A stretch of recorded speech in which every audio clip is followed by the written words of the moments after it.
தேவி award பெறுறீங்க, அதுக்கு முதல்ல வாழ்த்துக்கள். நன்றி. ஸோ நீங்கள் இந்த அவார்டு பெறுறதை எப்படி ஃபீல் பண்ணுறீங்க? முன்னாடியே சொன்ன மாதிரி எத்தனையோ பெண்கள் வந்து ஒரு கஷ்டமான லைஃப்ல ரொம்ப சந்தோஷமான ஆனந்தத்தை கொண்டு வந்துக்கிறாங்க தனக்குள்ள.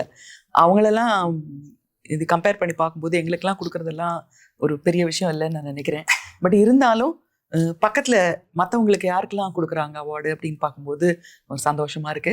அண்ட் யார் கையிலேருந்து வாங்குறோம், மல்லிகா ஸ்ரீனிவாசன் கையிலேருந்து வாங்குறோம் அப்படின்றப்போ இன்னும் கொஞ்சம் சந்தோஷமா இருக்கு. ஸோ டைவர்ஸ்டாக இருக்குது அப்படின்றீங்க இந்த அவார்டு. நிறைய அவார்ட் வினர்ஸ்க்கு டைவர்ஸ்டு எல்லா ஃபீல்டையும் கவர் பண்ணுறாங்க அப்படின்றது சொல்கிறீங்க. அம்மா சௌமியா இருக்காங்க, அதுக்கப்புறமா அந்த பேரா ஒலிம்பிக்ஸில் இருக்கிற லேடி இருக்காங்க, டாக்டர் தாரா இருக்காங்க. ஸோ எனக்கு தெரிஞ்சே ஒரு 3-4 பேர் இருக்காங்க. எல்லாரும் வேறு வேறு ஃபீல்ட்லேருந்து இருக்காங்க. ஸோ எனக்கு சினிமாவுக்கு மட்டும் இது கொடுக்கல அப்படின்னு நினைக்கிறேன். என்னுடைய மற்ற வேலைக்காகவும் இந்த சினிமாவில் இருக்கிறவங்கள ஒன்று சேர்க்கிற ஒரு வேலையும் எனக்கு இருக்கிறது. அதை தவிர நாம் ஃபவுண்டேஷனுக்காகவும் கொடுக்குறாங்கன்னு நான் நினைக்கிறேன். அஸ் அ தேவி அவார்ட் வின்னராக நிறைய விமன் பார்த்துட்டு இருக்காங்க. அவங்களுக்கு ஒரு மெசேஜ், நீங்கள் என்ன மெசேஜ் சொல்லுவீங்க விமனுக்கு? தேவி கோவிலில் இருக்காங்க, நீங்கள் எல்லாம் வெளியில் இருக்கீங்க. உங்களுக்கும் தேவிக்கும் எந்த விதமான வித்தியாசமும் இல்லை. அதனால இந்த பேர் வேண்டாம், கடவுளுங்கிற பேர் வேண்டாம். ஒரு 50% உரிமை கொடுக்கப்பட வேண்டும். எல்லாருக்கும் மரியாதை வேணும். அந்த மரியாதையை நம்ம காப்பாற்றணும். எப்போவுமே மரியாதையை விட்டு கொடுக்கக்கூடாது. அது வீட்டில் இருந்தாலும் வேலையில் இருந்தாலும் குழந்தைகள்கிட்டையும் நம்ம மரியாதையை விட்டு கொடுக்கக்கூடாது. உழைப்புக்கு ஏற்ற பலன் கிடைக்கும். ஆனால் எங்கே உழைக்கிறோம் அப்படிங்கிறது முக்கியம். நன்றி இல்லாத இடத்துல உழைக்காதீங்க. உங்களுக்கு நிச்சயமாக ஒரு பெருமை கொடுக்குற இடத்துல இன்னுமே கடுமையாக உழைக்கணும். அதுதான் பெண்களுக்கு என்னுடைய சின்ன வேண்டுகோள், அறிவுரை இல்லை. பெண்கள் இன்னும் இந்த துறையெல்லாம் நம்ம தேடி போகலாம் அப்படின்னா அது மாதிரி துறைகள் தான் இன்னும் மிஸ் ஆகாமல் இருக்கா? ஏன்னா ஒரு குறிப்பிட்ட சர்க்கிள்குள்ளே மட்டுமே விமன் சுற்றிட்டு இருக்காங்க. அந்த மாதிரியான ஒப்பீனியன் சில பேருக்குலாம் இருக்குது. இன்னும் அவங்க ஃபீல்டில் எக்ஸ்போஸ் பண்ணலாம். நானே வந்து ஒரு குற்ற உணர்வோடு சொல்லணும். எங்கள் அப்பா, எங்கள் சித்தப்பா, எங்கள் தாத்தா, எங்கள் தாத்தாவோட தம்பி, அதுக்கப்புறம் எங்கள் மாமா எல்லாருமே வந்து வக்கீல்கள், வழக்கறிஞர்கள். ஆனால் பெண்களுக்கு அந்த இடத்துல கொஞ்சம் ஒரு பாதுகாப்பு இல்லை. அவங்கள பெண்களை வந்து கொஞ்சம் அடக்குவாங்கன்றதுனால எங்கள் குடும்பத்திலேயே வேண்டாம் அப்படின்னு சொல்லிட்டு நீ வேறு வேலை பாருன்னு சொன்னாங்க.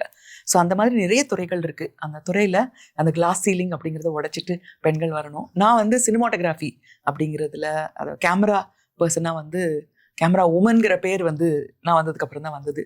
பட் பெருசாக ஒன்றும் சாதிக்கல. பட் அட்லீஸ்ட் ஒரு முயற்சியாவது எடுத்தோம். அந்த மாதிரி நிறைய கிளாஸ் சீலிங்ஸை உடைக்க வேண்டி இருக்குது. நான் என்னோடதுலேயே ஒரு இடத்துல குற்ற உணர்வு எனக்கு இருக்குது. நான் வந்து நிச்சயமாக ஒரு வக்கீலாக இருந்திருக்கணும், வழக்கறிஞராக இருந்திருக்கணும். ஒரு பயத்தில், அது எங்கள் அப்பாவுடைய பயத்தினால நான் பண்ணாமல் இருந்துட்டேன். ஸோ இந்த மாதிரி நிறைய துறைகள் இருக்குது. கட்டடத்துறை கான்ட்ராக்டர்ஸ் ஏன் பெண்களாக இருக்கக்கூடாது? ஆர்கிடெக்ட்ஸ் வந்து வடிவமைக்கிறவங்க பெண்களாக இருக்காங்க.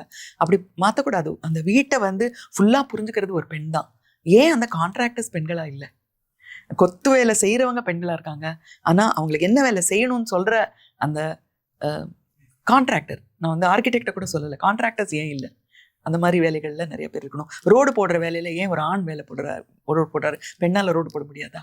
இல்லையா? மெட்ரோ ரயிலில் அத்தனை பேர் வேலை செய்கிறாங்க. அசாம்லேருந்தும் ஒரிசாலேருந்தும் யூபிலேருந்து வர்றாங்க. ஏன் தமிழ்நாட்டில் இருக்கிற பெண்கள் வரல அங்கே வேலை செய்கிறதுக்கு? ஸோ இந்த மாதிரி எல்லா பொதுத்துறையிலையும் பெண்கள் வரணும். சினிமாலன்றனால கொஞ்சம் கேட்குறேங்க மேம். சினிமாவில் உங்கள் ஏராக்கும் இப்போ இருக்கக்கூடிய காலத்துக்கும் வந்து நிறைய மாற்றங்கள், முன்னேற்றங்கள்லாம் இருக்குது. ஆனால் அந்த முன்னேற்றத்தினுடைய வேகம் வந்து உங்களுக்கு மகிழ்ச்சி அளிக்குதா, இல்லை இன்னும் வேகமாக முன்னேறி இருக்கணும் அப்படின்னு ஃபீல் ஆகுதா? முன்னாடி வந்து ஜனங்கள் என்ன எதிர்பார்த்தாங்களோ அதைத்தான் வந்து இயக்குநர்கள் எழுதினாங்க. அதாவது என்ன எதிர்பார்க்குறாங்கன்னு நினச்சாங்களோ அதை தான் எழுதினாங்க. ஸோ அதனால மிசாஜினி நிறையா இருந்துச்சு. டேமிங் ஆஃப் த ஷுருன்னு சொல்லுவாங்க தெரியுமா? அதாவது என்ன, ஆத்திரம் இருக்கிற, கோவம் வர்ற பெண்ணை நம்பக்கூடாது அப்படின்லாம் எழுதினாங்க. அது அவங்க எழுதலை, எல்லாருக்கும் எழுதினா நல்லா இருக்கும்னு நினச்சிட்டு எழுதினாங்க. ஆனால் இன்னைக்கு இருக்கிற இயக்குநர்கள் வந்து தெளிவாக இருக்காங்க. பெண்களுக்கு ஒரு மரியாதை கொடுக்கணும், அவங்களுக்குன்னு ஒரு இடம் இருக்குன்னு. ஏன்னா சொசைட்டியில் இடம் இருக்கு இல்லையா, அதை பார்த்து வளர்ந்துடுறாங்க. நான் இருந்த சமயத்தில் சொசைட்டியில் பெண்களுக்கு அவ்வளோ இடம் இல்லை. அதனால மரியாதை இருக்குது. ஆனாலும் பணம் விஷயத்தில் முக்கியத்துவம் கொடுக்கறது இல்லை பெண்களுக்கு. ஃபைனான்ஷியலி, எக்கனாமிக்கலி பார்த்தீங்கன்னா இப்போ எனக்கும் ரஜினி சாருக்கும் எனக்கும் சிரஞ்சீவிக்கும் 1:10 இருந்தது. இப்போ வந்து 1:100 இருக்கே இல்லை? அவங்க 100 டைம்ஸ் வாங்கினாங்கன்னா ஹீரோயின்ஸ் வந்து 1 தான் வாங்குறாங்க. ஸோ அதனால அந்த ஈக்குவாலிட்டி கம்ப்ளீட்டாக போயிடுச்சு. இப்போ ஒரு சில டாப் ஸ்டார்ஸ்லாம் வந்து கரெக்டாக டைமுக்கு போயிடுவாங்க அப்படின்ற மாதிரிலாம் நியூஸ் வரும். ஆனால் விமென் வந்து மற்ற துறைகள் இருக்கிறது போல சினிமாலையும் வந்து குறிப்பிட்ட நேரம் வந்து வேலை பார்த்துட்டு போனால் போதும் அப்படின்னு சொன்னால் வந்து அது சமூகத்தில் ஒரு பெரிய விவாதம். எனக்கு ஒன்றும் புரியவே இல்லை. இது என்னது? இது ஒரு ஒரு முன்னாடிலாம் பெரிய பெரிய ஆக்டர்ஸ் எல்லாம் மத்தியானம் 12 மணிக்கு தான் வருவாங்க, எல்லாரும் உட்காந்துருப்போம் நாங்கெல்லாம். என்னன்னு கேட்டால் அவருக்கு வந்து ஸ்டமக் அப்செட்பாங்க, இல்லை நேற்றுக்கு ராத்திரி அவர் வந்து ஃபைட் பண்ணிட்டு வந்தாருன்பாங்க. அப்போல்லாம் ஒன்றுமே சொல்லாத சமூக வலை வந்து சமூக வலைத்தளம். இப்போ வந்து ஒரு பெண் வந்து எனக்கு ஒரு குழந்தை இருக்கு, நான் வந்து கொஞ்ச நாள் தான் வேலை செய்வேன் அப்படின்னு சொன்னா வெகுண்டு எழுதுறத பார்த்தா கொஞ்சம் அடங்குங்க எல்லாரும், அவங்கவுங்க வேலையை பார்த்துக்கோங்க, அது அவங்க குழந்தை, அவங்களோட ப்ரொடியூசர், அவங்களுக்குள்ள இருக்கிற விஷயம், இதுல நம்மலாம் தலையிட வேண்டாம், நம்ம தள்ளி இருக்கலாம். உங்க ஆஃபீஸை பத்தி சொன்னா நீங்க பேசுங்க, இன்னொருத்தரோட ஆஃபீஸை பத்தி பேச அவங்களுக்கு உரிமை கிடையாது. சினிமாக்கள்ல விமர்சனம் வைக்கிறதுல பெண்களுடைய இடங்கள் வந்து கொஞ்சம் குறைபாடு இருக்கிறதா நான் தனிப்பட்ட முறையில் ஃபீல் பண்றேன் மேம். ஸோ விமன் ரிவ்யூவர்ஸ் ஜாஸ்தி வரும்போது அந்த ப்ரெஷர் வந்து ஆட்டோமேட்டிக்காக கிரியேட்டர்ஸ்க்கு போகும். ஸோ எப்படி விமன் கேரக்டர்ஸ் எழுதணும் அந்த மாதிரி இது இருக்கு. ஸோ அந்த குறைபாடு ஃபீல் பண்றதுக்கு நம்ம என்ன பண்ணணும்னு நீங்க நினைக்கிறீங்க ரிவ்யூவர்ஸ்? நான் சொல்றது வந்து எல்லாரும் சீரியஸா எடுத்துப்பாங்க, என்ன ட்ரோல் பண்ண மாட்டாங்க அப்படிங்கிற ஒரு நம்பிக்கை எப்போ பெண்ணுக்கு வருதோ அப்பதான் ரிவ்யூவரா ஆக முடியும். கீழே பின்னாடி உன்னை நான் அடிச்சிடுவேன், என்னோட ஹீரோ படம் நல்லா இல்லைன்னு சொன்னேன், உன் வீட்டுக்கு வந்து உன் மேலே ஆசிட் ஊத்துருவேன்னு எல்லாரும் போடுறாங்க. அப்படி போடும்போது ஒரு பெண்ணுக்கு எப்படி தைரியம் வரும்? ஸோ எங்க காலத்துல எவ்வளோ சுதந்திரம் இல்லாம இருந்ததோ அந்த அளவுக்கு பயம் இருக்கு. இப்போ என்ன பண்ணிடுவாங்களோ, எப்படி ட்ரோல் பண்ணிடுவாங்களோ, அது பண்ணணும். ஐ திங்க் கவர்மெண்ட்ல வந்து ஒரு ரூல், ஒரு லாயை கொண்டு வரணும். பெண்களை வந்து வலைத்தளத்துல வந்து ஹாரஸ் பண்ணக்கூடாது, சோஷியல் மீடியாலையும் ஹாரஸ் பண்ணக்கூடாது, பெண்களையும் சில்ட்ரனையும் ஹாரஸ் பண்ணக்கூடாது அப்படின்றது. கடைசியா ஒரு கேள்வி மேம். ஸ்டேட் அவார்டு ஆரம்பிச்சிருக்காங்க சினிமா இண்டஸ்ட்ரியில்.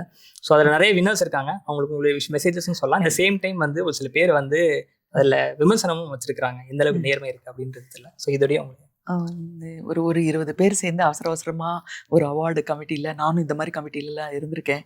அப்போது ஒரு 4-5 பேர் அக்ரி பண்ணால் ஓகே டக்குன்னு இதை முடிவு எடுத்துடலாம் அப்படின்ற மாதிரிலாம் இருக்கும். ஸோ அதனால் டபக்குன்னு சில முடிவுகள்லாம் எடுக்கலாம், ஆனால் தவறுன்னு சொல்ல மாட்டேன். ஏன்னா அது அவார்டு வாங்கியிருக்கிறவங்க எல்லாருமே வந்து திறமைசாலிகள் தான். சில திறமைசாலிகள் விட்டு போயிருக்காங்க அப்படிங்கிறது நிஜம்தான், அவங்க அடுத்த வருஷம் வாங்கிப்பாங்க, அப்படிதான் பார்த்துக்கணும். அதனால யாரையும் ஒன்றும் சொல்ல முடியாது. ரொம்ப நன்றி, உங்களுடைய பார்வைக்கு கருத்துக்கும் நன்றி. நன்றி.